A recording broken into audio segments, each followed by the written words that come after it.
रोल्पा जाने बित्तिकै भन्ने मनमा चाहिँ कस्तो खेलेको थियो त्यो बेला माओवादीहरूले सशस्त्र युद्ध चाहिँ सुरुवात गरिसकेका थिए हजुर रोल्पाको उनीहरूको आधार इलाका भन्ने पनि थाहा थियो होला मनमा चाहिँ के खेलेको थियो कस्तो थियो भने एकदम कछाड माथिबाट भिर अग्लो अग्लो भिरहरू होइन तल पनि भिरै भिर यता यदि यो पाटोबाट पनि त्यो मौरीहरू भिर मौरीहरू हुने ठुल्ठुलो भिरहरू यता पाटो पनि होइन यतापट्टिको पाटो पनि खोल्सी अनि बिचमा चाहिँ अलिकति टापु जस्तो बस्ती बसेको थियो डराउनु पर्दैन हामी आफ्नो ठाउँमा बलियो छौँ हामीसँग हतियार प्रशस्त छ गोली प्रशस्त छ डराउनु पर्दैन अब उनीहरू भनेको चाहिँ हल्ला गर्दै आउने हो त्यो हल्लासँग डराउनु हुँदैन हाम्रो हेलिकप्टर पनि आइहाल्छ तलबाट आक्रमण हुने त कुरै थिएन तलतिर ठुल्ठुलो भिरहरू थियो होइन तलबाट त आक्रमण गर्ने ठाउँ थियो हामीलाई आक्रमण गर्ने भनेको माथिल्लो भिरबाट मात्रै हो माथिल्लो भिरबाट 20-50 जना 10-15-20 जना एक ग्रुपबाट चाहिँ एकै ठाउँबाट चाहिँ एकदम हतोत्साही बनाउने किसिमले कराउने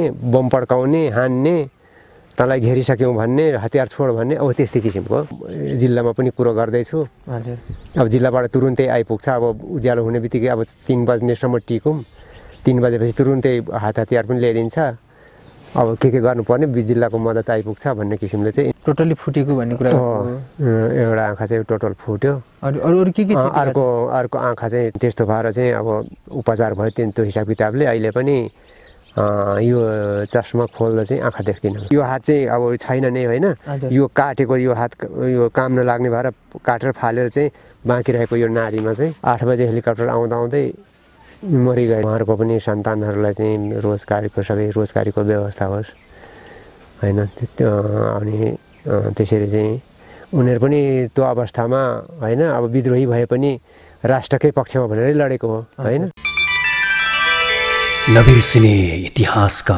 यादहरूको सङ्गालो यो हो सुनौलो टेलिभिजन। आदरणीय दर्शक महानुभाव नमस्कार, म सुमन भण्डारी तपाईलाई स्वागत गर्न चाहन्छु सुनौलो टिभीमा। सदाका बसाइ जसरी आज पनि हाम्रा अतिथिसँग रहेर कुराकानी गर्न उपस्थित भइसकेका छौँ।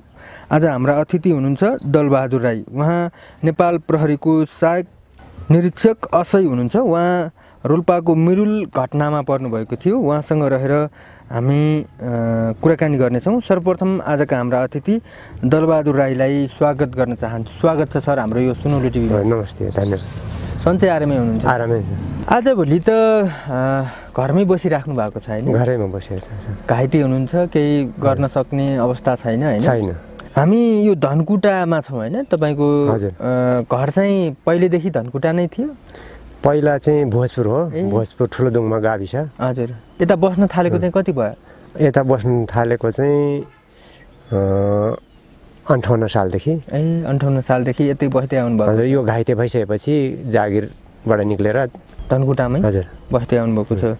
कति सालमा चाहिँ जागिरमा प्रवेश गर्नुभएको थियो? 2040 सालमा। कहाँ कुन ठाउँबाट चाहिँ जागिरमा प्रवेश गर्नुभयो? विराटनगर रानीबाट।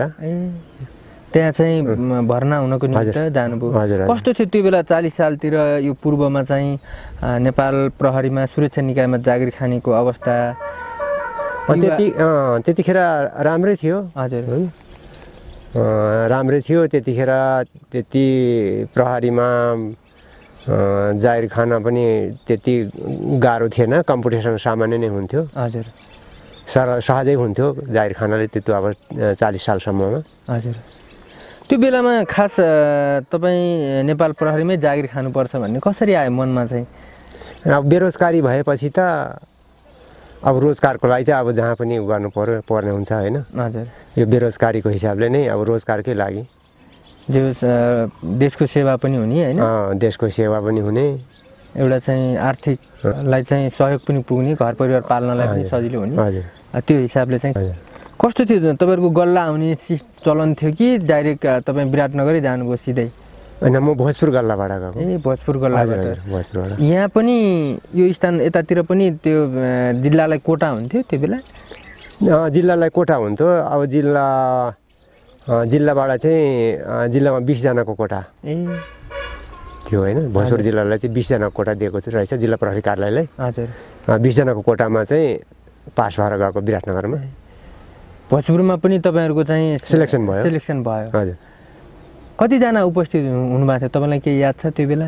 भोजपुरमा लगभग होला 100-200 जना। 100-200 जनामा चाहिँ 20 जना हजुर जनामा छनौट भएर जानुभयो। हजुर विराटनगर पुग्दाखेरि कति जनामा छनौट हुनुपर्ने थियो? विराटनगरमा त्यतिखेर जम्मा चाहिँ पूर्व क्षेत्रलाई चाहिँ 250 जनाको कोटा रहेछ हैन विराटनगरमा। हजुर 250 जना 200 जनाको कोटामा चाहिँ म चाहिँ परेको भनौँ न, छिरेको कम्पिटिसनमा 250 जना भित्र परेको। तपाईहरुले विराटनगरमा गएर पनि त्यो शारीरिक अभ्यासहरू त्यो देखाउनु पर्ने हैन? त्यहाँ पनि सिलेक्सनको लागि त्यहाँ भोजपुरमा त मोटामोटी मात्रै हो हैन? ए हजुर। गल्लामा चाहिँ त्यो छाती नाप्ने, ओजन हाइट नाप्ने, ओजन वेट मात्रै हो हैन? हजुर। सामान्य यो फिजिकलहरू हेर्छ त्यति मात्रै हो। उसमा रानी विराटनगरमा चाहिँ अब 1 किलोमिटरको दौड त्यहाँभित्र दौड कम्पिटिसनमा आउनुपर्छ।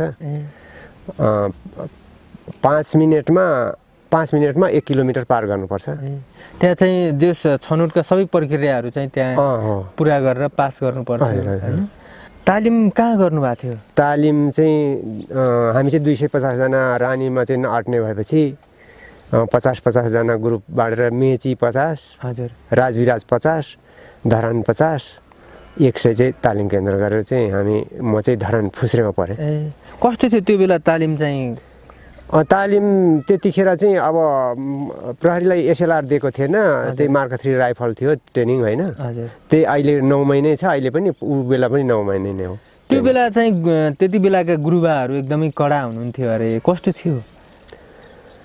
हैन कडा भन्दा पनि अहिले पनि त्यस्तै हो हैन? कडा भन्ने कुरो हैन। अब अहिले चाहिँ लगभग अब 20 गजबाट चाहिँ नछोइकन चाहिँ कासन दिनुपर्ने हुन्छ। हजुर।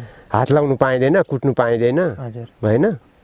तर कुट्नु भन्दा पनि त्यो कासन अनुसार काम गर्नु झन् गाह्रो हुन्छ नि। हजुर। कुटाइ खानु चाहिँ सजिलो बरु त्यो कासन अनुसार चाहिँ त्यहाँ चाहिँ त्यो गाह्रो हुन्छ। त्यो काम गर्नु गाह्रो हुन्छ, अभ्यास गर्न हैन? हजुर हजुर। त्यो बेला त गुरुबाहरूले जति चाहिँ कुट्ने पिट्ने गर्यो, जति चाहिँ भगाउन सक्यो, त्यो गुरुबा चाहिँ एकदम कडा, अलि एकदमै चाहिँ बहादुर जस्तो मानिन्थ्यो अरे हैन? त्यस्तो थियो?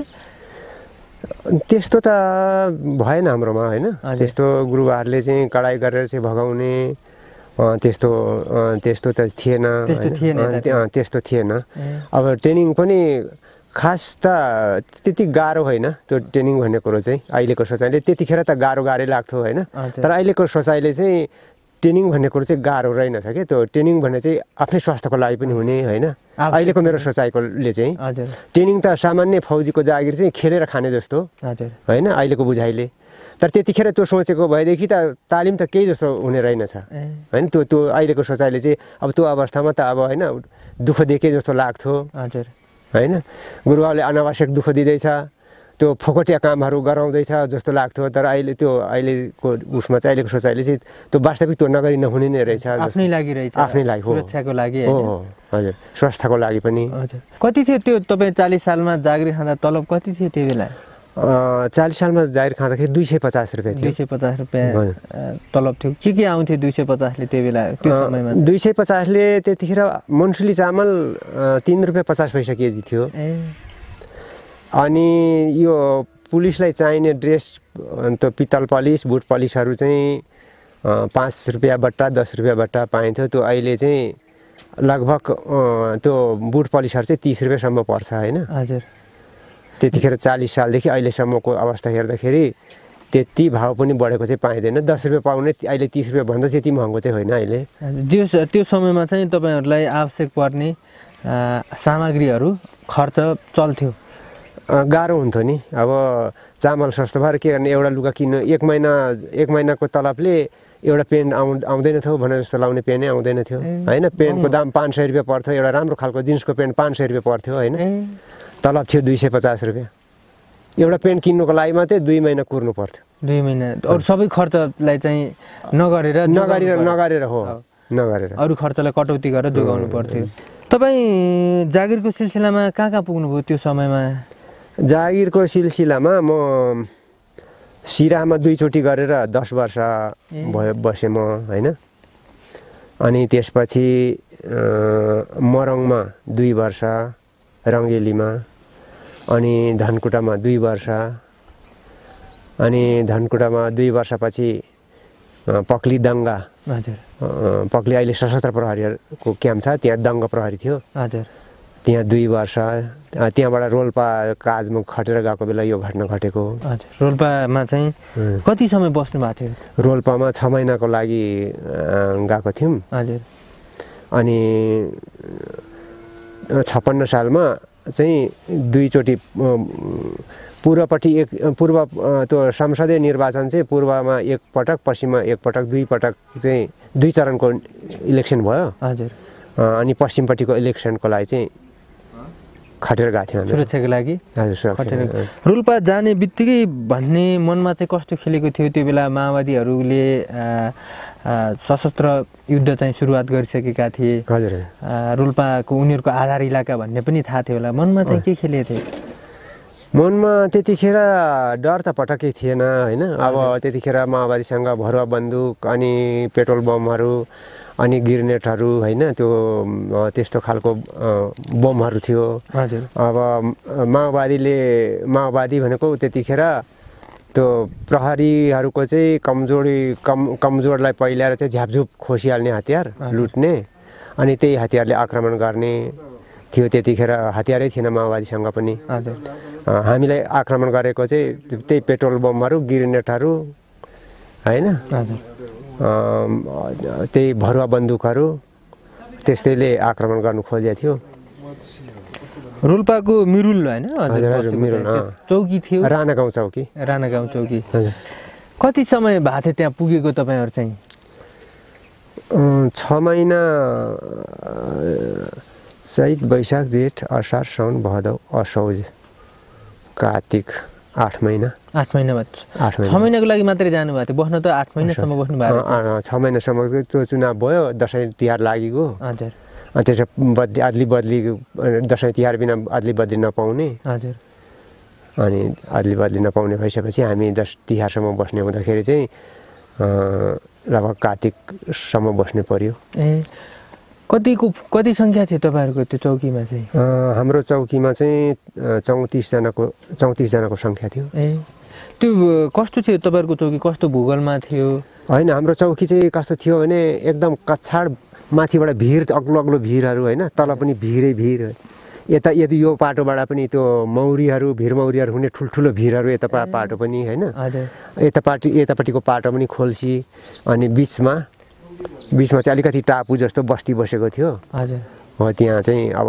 त्यो माटोको वाल भएको घर होइन ढुङ्गाको छाना भएको घरमा चाहिँ चौकी बसेको थियो वरिपरि भिर थियो माथि टापु थियो होइन वरिपरि भिर टापु माथि बसेको टापुभन्दा माथि पनि ठुल्ठुलो भिर त्यो माथिबाट एउटा ढुङ्गो पल्टाइदियो भने चौकी नै तलसम्म पुऱ्याइदिने खालको चौकीमा लाग्ने खालको त्यस्तो खालको थियो त्यस्तो संरचना के अरे त्यस्तो भूगोल थियो होइन हजुर त्यस्तो किसिमको भूगोल थियो त्यहाँ गाउँ पनि थियो नजिकै हामी गाउँमै बसेको गाउँमै बसेको त्यो बेला माओवादीहरूको दबदबा चाहिँ रोल्पामा थियो विभिन्न चौकीहरूमा उनीहरूले सन्देश पठाउने अथवा धम्की दिने हामी आक्रमण गर्छौँ भन्ने खालका कुराहरू तपाईँहरू समक्ष पनि आउँथ्यो त्यो उनीहरूले विभिन्न चौकीहरूमा त्यसो भन्ने गरेको पनि हामी सुन्ने गर्थ्यौँ त्यस्तो सुन्ने गर्थ्यौँ त्यो अवस्थामा त्यहाँ चौकी आक्रमण गरेर ठुले राईहरू अपहरणमा परिसक्नु भएको थियो इन्सपेक्टरको ग्रुपहरू 40 जनाको ग्रुप 40-45 जनाको ग्रुप हुनुहुन्थ्यो होला उनीहरू अनि त्यसपछि त्यो भदौमा पर्यो त्यो घटना होइन हजुर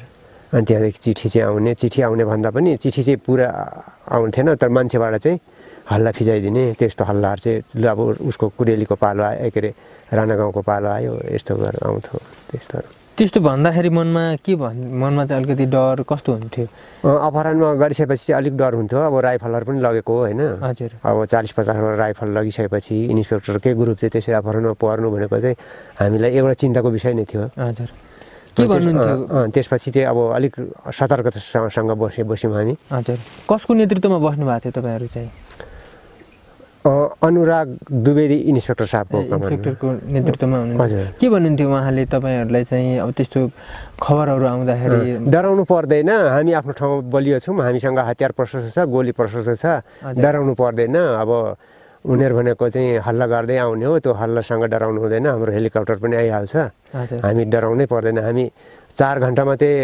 10 बजेदेखि लगभग 3 बजेसम्म मात्रै टिक्यौँ भने पनि उनीहरूले हामीले के गर्न सक्दैन भन्ने कुरो त्यस्तो थियो हामी जे होस् हौसला बढाउने काम हो एकदम राम्रो इन्सपेक्टर साहब हुनुहुन्थ्यो अन्य सिपाहीहरूले के भन्नुहुन्थ्यो तपाईँहरूको कुराकानी हुन्थ्यो होला होइन हामीलाई त त्यो डरै थिएन अब किनभने नि अब त्यतिखेर हाम्रो भन्दा बलियो हतियार राइफलभन्दा अर्को 300 भन्दा अर्को बलियो हतियार थियो भने हामी डराउँथ्यौँ होइन राइफल र राइफल त हामीसँग डराउने कुरै आउँदैन होइन हामीलाई ट्रेनिङ छ ऊ छ होइन त्यति हो नजिक आइपुगेछ भने चाहिँ अब त्यो उनीहरूले चाहिँ बम हान्ने हो हजुर नभएदेखि चाहिँ त्यस्तो चाहिँ खासै उ थिएन अब तलबाट आक्रमण हुने त कुरै थिएन तलतिर ठुल्ठुलो भिरहरू थियो होइन तलबाट त आक्रमण गर्ने ठाउँ थियो हामीलाई आक्रमण गर्ने भनेको माथिल्लो भिरबाट मात्रै हो माथिल्लो भिरबाट हजुर त्यहाँबाट त ढुङ्गा पल्टाए पनि लाग्छ भन्ने हजुर ढुङ्गा पल्टायो तर ढुङ्गा पल्टाउँदाखेरि चाहिँ पहिला चाहिँ त्यो घर बस्तीहरू सबै भत्किन्थ्यो नि घर बस्तीहरूमा लाग्थ्यो पहिला सुरुमा लाग्थ्यो तपाईँहरूले त्यहाँ संरचना बङ्करहरू पनि बनाउनु भएको थियो बनाएको थियौँ हामीले त्यो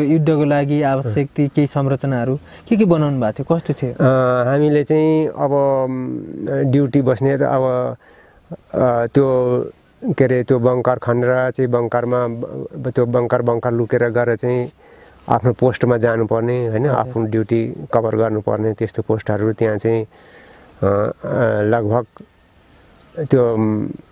त्यो सामान्य किसिमको बमहरूले चाहिँ त्यो बङ्करलाई उडाउनु नसक्ने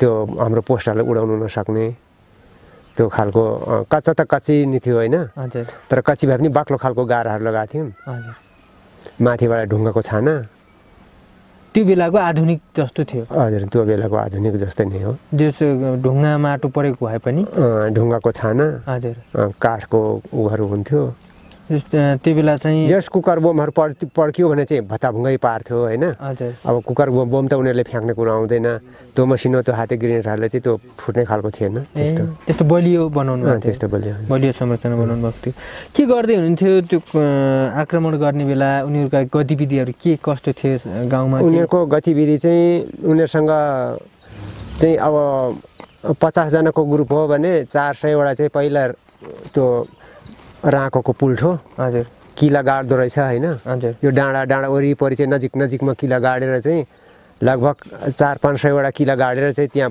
पुल्ठो बनाउँदो रहेछ मट्टितेल चोबेर अनि चाहिँ त्यो चोबेर वरिपरि चाहिँ त्यो सबै बालिसकेपछि धेरै मान्छे जस्तो देखाउने धेरैजनाको सङ्ख्या जस्तो देखाउने जुलुस निक्लेको जस्तो घेर्नु चौकी घेरिसकेको जस्तो देखाउने अनि चाहिँ 40-50 जना 10-15-20 जना एक ग्रुपबाट चाहिँ एकै ठाउँबाट चाहिँ एकदम हतोत्साही बनाउने किसिमले कराउने बम पड्काउने हान्ने तँलाई घेरिसक्यौँ भन्ने हतियार छोड भन्ने अब त्यस्तै किसिमको चौकी खाली गर आत्मसमर्पण गर भन्ने त्यस्तो किसिमको बमहरू फ्याँक्ने पड्काउने त्यस्तो त्यो आक्रमण गर्नु दिनभन्दा अगाडि केही दिन अगाडिका केही दिनहरूमा चाहिँ अघिल्ला दिनहरूमा केही सङ्केतहरू देखाएका थिए उनीहरूले केही भन्दै थिए अथवा गाउँमा चलपल उनीहरूको बढेको कस्तो पाउनुभयो अलिक टाढोमा चाहिँ आज आउँदैछ भोलि आउँदैछ भने चाहिँ पहिला टाढोबाट चाहिँ त्यसै तर्साउने काम चाहिँ गरिराखेको थियो होइन हजुर जुन घटना घटेको थियो त्यो चाहिँ नजिकै आएको थियो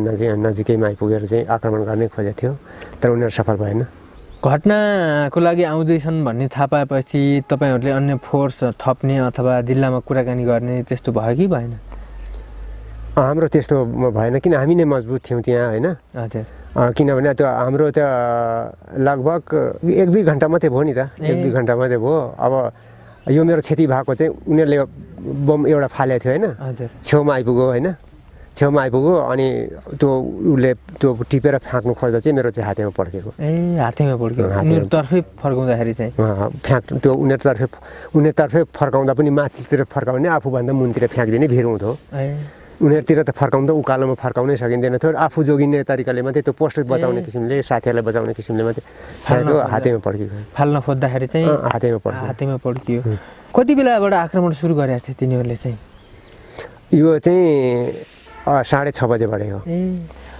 6:30 अँध्यारो भएको थियो त्यो बेला बेलुका 6:30 बजे बेलुका अँध्यारै थियो कि उज्यालो थियो अँध्यारो भएछ 6:30 बजे अब त्यो कार्तिक 16 गते हो हजुर 56 को कार्तिक 16 गते होइन हजुर कता कसरी चाहिँ आक्रमण सुरु गरे कताबाट चाहिँ गोलीहरू हानेका थिए माथिबाटै सबै माथिबाट जुन हामी चौकीमा थियौँ माथिबाट जुन जताबाट आक्रमण गर्न सजिलो थियो उतैबाट उकालो माथि अग्लो भागबाटै हजुर अग्लो भागबाट एकतर्फबाट मात्रै आक्रमण गरे एकतर्फबाट मात्रै तीनतर्फबाट ठाउँै थिएन, एकतर्फबाट मात्रै। उनीहरूले के का गोलीहरू हानिराखेका थिए? केही गोली चाहिँ 303 पनि पड्काए, हजुर, भरुवा बन्दुक पनि पड्काए, अनि त्यो बोमहरू पनि फ्याँके।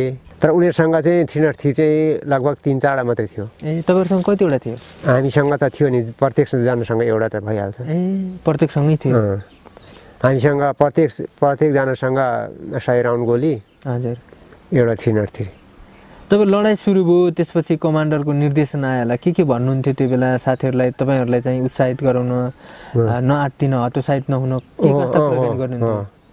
त्यति बेला हाम्रो इन्स्पेक्टर साहबले चाहिँ एकदमै गरिदिनु भयो, राम्रोसँग निर्देशन दिनु, आदेश दिनुभयो। हजुर, डराउनु पर्दैन, हामीलाई केही पनि हुँदैन, हामीसँग यति गोली छ, यति ऊ छ, अब म जिल्लामा पनि कुरो गर्दैछु। हजुर, अब जिल्लाबाट तुरुन्तै आइपुग्छ, अब उज्यालो हुने बित्तिकै अब 3 बज्नेसम्म टिकौँ, 3 बजेपछि तुरुन्तै हात हतियार पनि ल्याइदिन्छ, अब के गर्नुपर्ने जिल्लाको मद्दत आइपुग्छ भन्ने किसिमले चाहिँ इन्स्पेक्टर साहबले।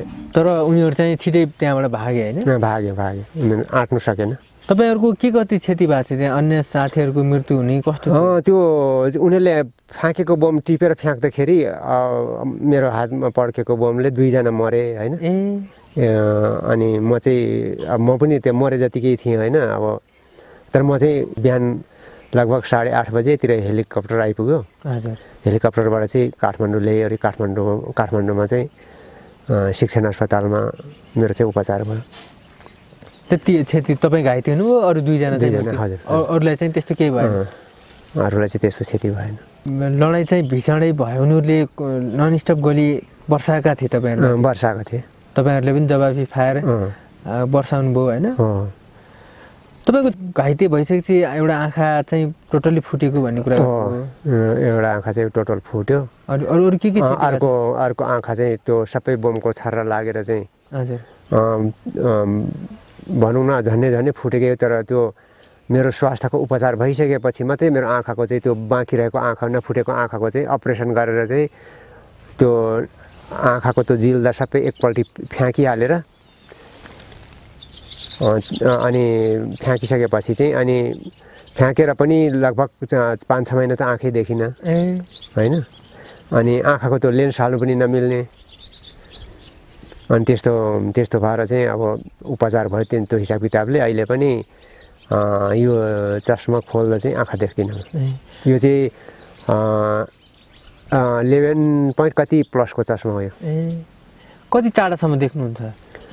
यो भिरहरू देख्छु, तर मान्छे केही पनि चिनिँदैन। सेतो टिनहरू देख्छु, त्यो कालो जङ्गलहरू देख्छु होइन। हजुर, अनि अहिले हाम्रो 2 मिटर जतिको दूरी छ होइन। यतिमा मान्छे नआइपुगेसम्म मान्छे चिन्दिनँ। दाहिने बाएँ त आँखा देख्दिनँ, लाइट जस्तो, टर्च लाइट जस्तो अगाडि मात्रै देख्छु। दाहिने बाएँ यसो साइडमा, यता देख्दिनँ। अब अहिले म हजुरसँग गफ गरिराख्दाखेरि यतातिर मेरो घुँडाहरू देखेको छुइनँ मैले, यतातिर देखेको छुइनँ मैले, तपाईँलाई मात्रै देख्दैछु।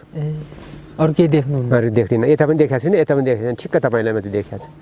छड्के केही पनि देखिँदैन। अनि अन्य ठाउँमा अनि के भयो तपाईँलाई अन्य क्षति चाहिँ?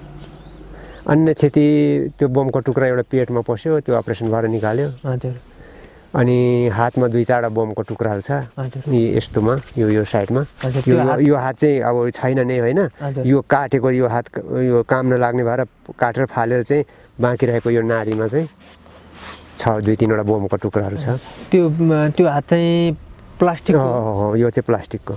केही काम गर्न सक्नुहुन्छ कि? हुँदैन, यसले केही काम गर्नु हुँदैन। केही सक्नुहुन्न होइन? टाउकोमा पनि फुटेको भने? टाउको फुटेको छ। धेरै ठुलो क्षति भएर चाहिँ तपाईँको चाहिँ कति समय लाग्यो निको हुन चाहिँ? निको हुनु त 6 महिना। कार्तिक 16 गते, 17 गते, 18 गते, 16 गते, 17 गते, 18 गते, 18 गतेदेखि मेरो उपचार सुरु भयो। जो शिक्षण अस्पतालभित्र प्रवेश भएकोसम्म मलाई थाहा भयो। हजुर, हस्पिटल अब आइपुग्यो, नआतिनु, अब निको हुन्छ भनेर चाहिँ त्यहाँको चाहिँ अब भन्नुहुन्थ्यो होइन मलाई। हजुर, मलाई ल्याउने जुन डाक्टर साहबहरूले। हजुर, अनि त्यहाँ अस्पतालभित्र हालिसकेपछि मलाई केही पनि थाहा भएन। त्यसपछि कति समयपछि थाहा पाउनु? लगभग 15 दिनपछि थाहा पाएँ मैले। 15 दिनपछि अलिअलि? 15 दिनपछि होस आयो। यो पेट अपरेसन गरिसकेको थियो। यो यो यो हात उ काटिदिइसकेको थियो होइन यो हात चाहिँ काम नलाग्ने भएको थियो अनि काटिदिइसकेको थियो हजुर अनि आँखा त एउटा त्यो फुटी गएको आँखा पनि त्यो चिम्री गएको नफुटेको आँखा पनि चिम्री गएको दुईटै आँखा चिम्री गएको होइन हजुर अनि त्यसपछि चाहिँ अनि आँखा अस्पतालमा चाहिँ रिफर गर्यो त्यहाँबाट शिक्षण अस्पतालको त्यो सर्जिकल वार्डबाट चाहिँ आइसियुबाट चाहिँ आँखातिर सारियो अनि त्यसपछि आँखाको उपचार हुन थाल्यो आँखाको उपचार गर्न चाहिँ लामै समय लाग्यो आँखाको उपचार त अहिलेसम्म औषधि नभए औषधि अहिले 700-800को महिनामा लगभग 1600 जतिको औषधि चाहिँ लाग्छ मेरो आँखामा त्यो बाँचिन्जेल लाउनुपर्छ लाउने अहिले समस्या चाहिँ चिसो गर्मीमा कतिको समस्या हुन्छ अहिले त मेरो अब एउटा उसको नाकको एलर्जी छ होइन हजुर त्यो समस्या छ मेरो अनि आँखाको चाहिँ मेरो चाहिँ अब औषधि लगाइराख्नुपर्छ हजुर अहिलेको समस्या चाहिँ त्यही हो दुख्ने केही हुन्छ कि हुँदैन अब कसिङ्गारहरू पस्यो पनि दुख्छ अब पानी हाल्नु मिल्दैन औषधिले नै पखाल्नुपर्छ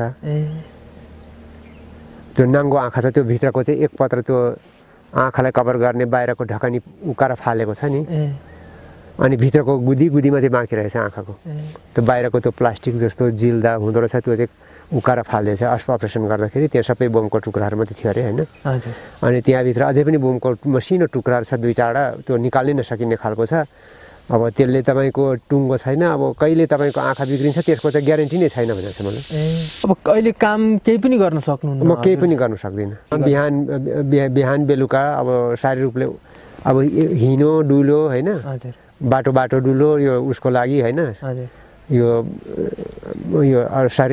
शारीरिक अभ्यास भनौँ न अब बसिराख्नु पनि अब दिमाग खराब हुने अब होइन के अरे बसिराख्यो भने हात खुट्टा दुख्ने के अरे हुन्छ नि जिउ दुख्छ नि अब फौजीमा जाहिर खाएको मान्छे त झन् अब हिँडिराख्नुपर्छ डुलिराख्नुपर्छ शरीर जाम भइहाल्छ त्यही एक्सर्साइजहरू अलिअलि गर्नुहुन्छ एक्सर्साइज पनि हिँड्नु मात्रै हो हिँड्ने मात्रै अरू ठाउँ त अब अरू एक्सर्साइज त एउटा हातै छैन के एक्सर्साइज केही गर्न सक्नुहुन्न त्यो आक्रमणमा माओवादीहरू के कति आएका रहेछन् के थाहा पाउनुभयो माओवादीहरू चाहिँ लगभग 200 जनाभन्दा बढी त आएन त्यहाँ 200 भन्दा बढी आएको थिएन त के कस्तो क्षति भएको रहेछ उनीहरूको केही थाहा पाउनुभयो पछि जानकारी केही पनि थाहा भएन उनीहरूपट्टि केही पनि क्षति भएन हल्ला गरे बम फ्याँके अब त्यतिकै अनि गए लगभग 12 बजेतिर त बाटो लागिसकेको थियो उनीहरूले कब्जा गर्ने जस्तो स्थिति बनेन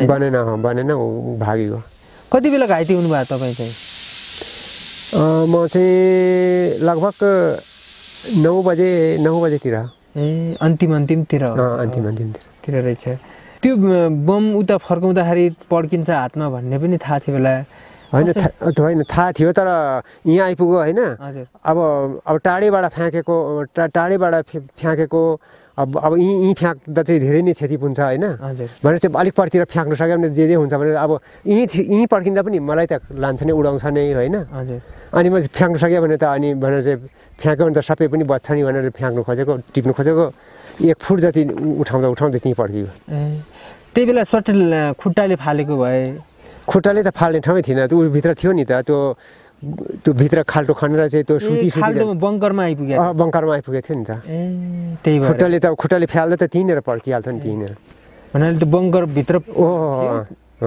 त्यहाँबाट हातले उठाएर फाल्नै पर्थ्यो त्यहाँ तपाईँहरूलाई चाहिँ अन्य 2 जनाको नाम के थियो याद छ त्यहाँ मृत्यु हुनेको हजुरलाई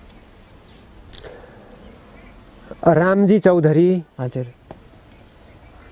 अनि रामजी चौधरी चाहिँ बर्दिवास दङ्गबाट परेको थियो होइन हजुर अनि रामजी चौधरी एउटा मणि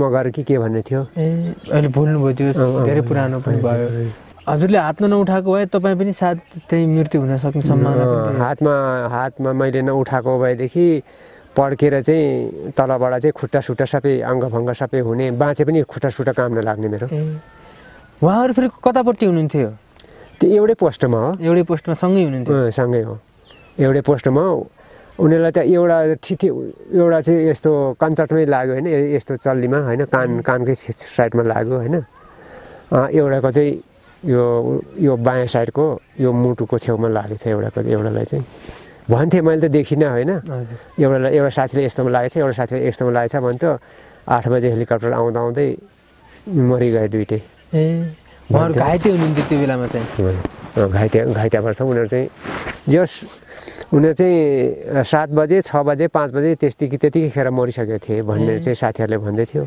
तपाईँ घाइते भइसकेपछि फेरि विभागमै रहनुभयो कि सिधै घर आउनुभयो? होइन विभागमा रहेँ नि। कति वर्ष रहनुभयो? विभागमा 1 वर्ष।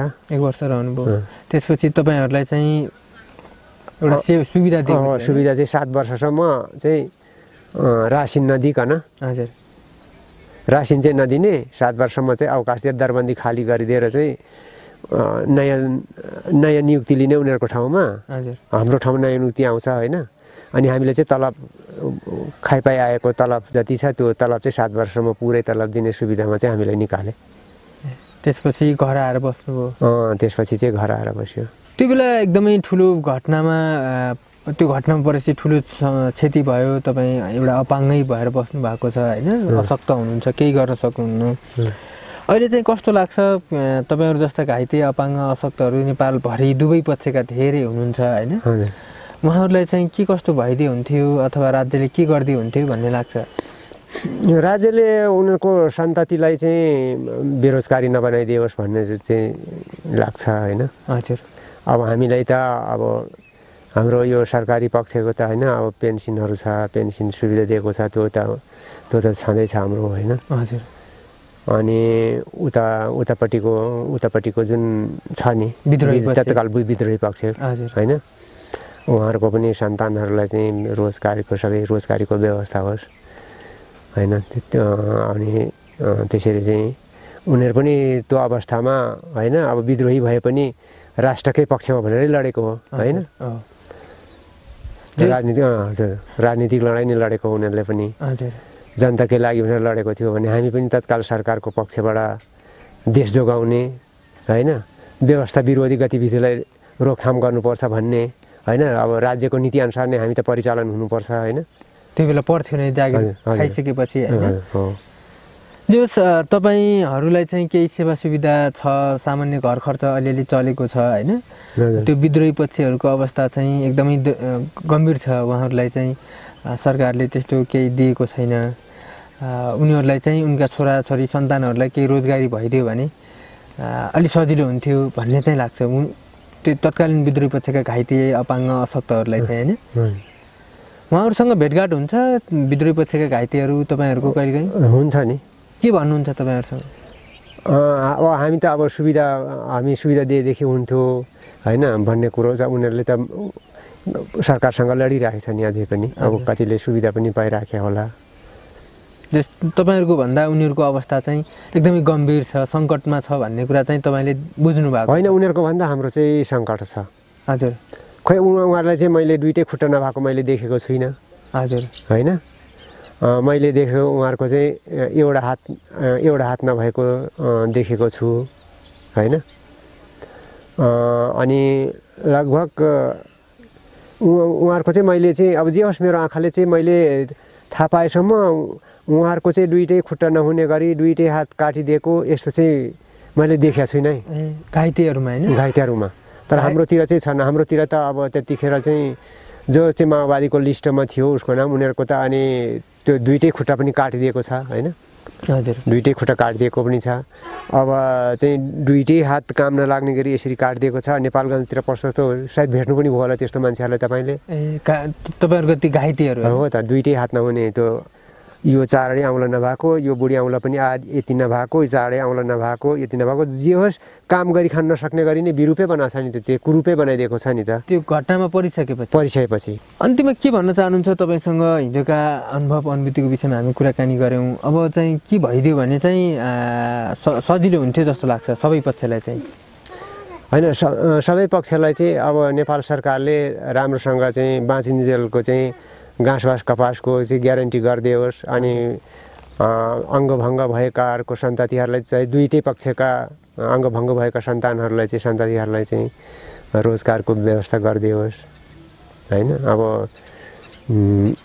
अरू त के भन्नु, त्यही हो नि। एकदमै महत्त्वपूर्ण समय दिनुभयो, हिजोका सुख दुःखका कुराकानीहरू हाम्रो बिचमा राखिदिनु भयो। जुन अब पहिलेको जस्तो घटनाहरू नदोहोरियोस् होइन, शान्ति होस् हजुर होइन। अहिले जुन देशमा देखिरहेछ एमसिसीको बारेमा होइन, त्यो शान्ति भएर जाओस् होइन। भोसके त्यो एमसिसी चाहिँ त्यो खारिज भएकै राम्रो हुन्छ मलाई होइन, हामीलाई लाग्छ। किनभने त्यो चारैतिर अब माहौलहरू होइन, विश्व परिवेशलाई हेर्दाखेरि नेपाल यस्तो शान्ति भूमिमा होइन, एमसिसी ठिक छैन। एमसिसी जे होस् अब नेताहरूले ठिक भयो भने पनि हामीले त अब संविधानविदहरूले, कानुनविदहरूले होइन, अब वरिष्ठ चाहिँ पूर्व नेपाल सरकारको चाहिँ मुख्य सचिवज्यूहरू पनि बोल्नुभएको छ होइन। अब विभिन्न पार्टीहरूको मान्छेहरू पनि बोल्नुभएको छ। अनि त्यसले गर्दाखेरि चाहिँ यो एमसिसीको गिजोलोबाट चाहिँ नेपाल चाहिँ अशान्ति भूमि चाहिँ नहोस् होइन। हजुर यो चाहिँ मेरो यति चाहिँ हो मेरो भनाइ चाहिँ। अब लास्टमा हामी जस्तो कोही पनि अपाङ्ग भएर बाँच्नु नपरोस्, देशमा अब शान्ति होस्। हस्, एकदमै महत्त्वपूर्ण समय दिनुभयो, आफ्ना महत्त्वपूर्ण विचारसहित आफ्ना हिजोका अनुभव अनुभूतिहरू कुराकानीहरू हाम्रो बिचमा राखिदिनु भयो। यो महत्त्वपूर्ण समयको लागि हजुरलाई धेरै धेरै धन्यवाद दिँदै तपाईँको बाँकी जीवन अझ सुखमय होस्, शारीरिक जुन अशक्तता छ त्यसले तपाईँको स्वास्थ्यमा धेरै असर नगरोस् भन्दै यो कार्यक्रमबाट चाहिँ हामी छुट्टिन्छौँ। हस्, धन्यवाद। यहाँसम्म चाहिँ त्यत्रो टाढोबाट लिएर चाहिँ मेरो आफ्नो भित्र भएको उहाँहरूलाई चाहिँ होइन, यहाँ मिडिया समक्ष चाहिँ मलाई बोल्ने मौका दिनुभयो, मेरो विचारहरू चाहिँ राख्ने मौका दिनुभयो। यसको लागि हजुरलाई पनि मेरो धन्यवाद छ।